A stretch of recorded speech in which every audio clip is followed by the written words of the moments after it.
Because I look at you and I don't see a grief-stricken father.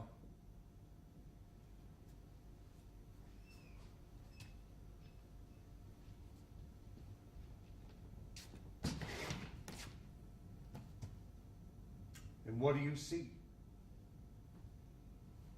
Some days I see a teacher.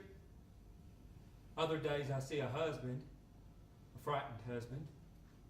Some days I even think I see a friend. But today, Yes? What do you see today?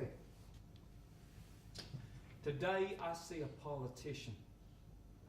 And when did you last see a grief-stricken father? I ain't sure I ever did. You don't know what grief is. You couldn't possibly know. It's not crying for hours or even feeling horribly sad. It's a sickness. A feeling of being full when you haven't eaten, restless when you haven't slept.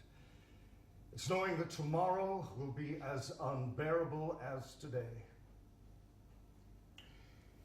Did I tell you about her room, Lee?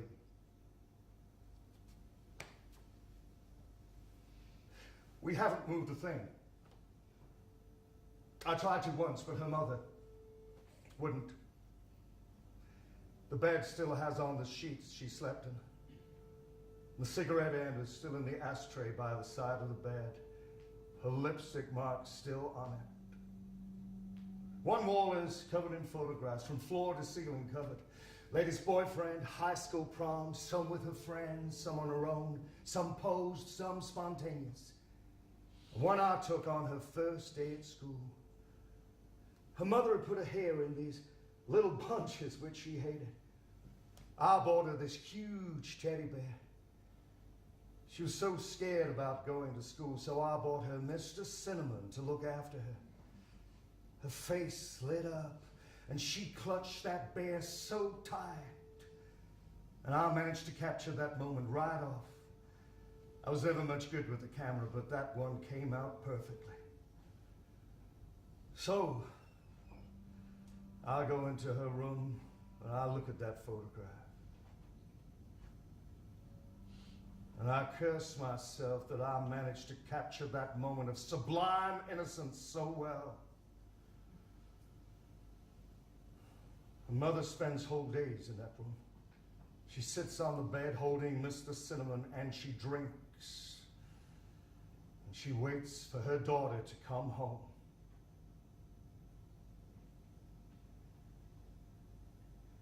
How can you even look at me? How can you even come here and look at me?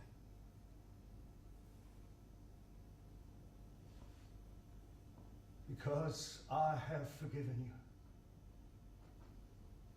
As incredible as that may seem. There were no photographs on your bedroom wall, and no one sits in despair waiting for you to come home.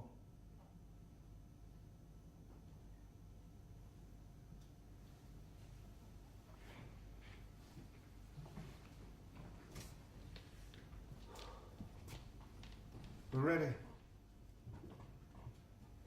Are you ready, Lee?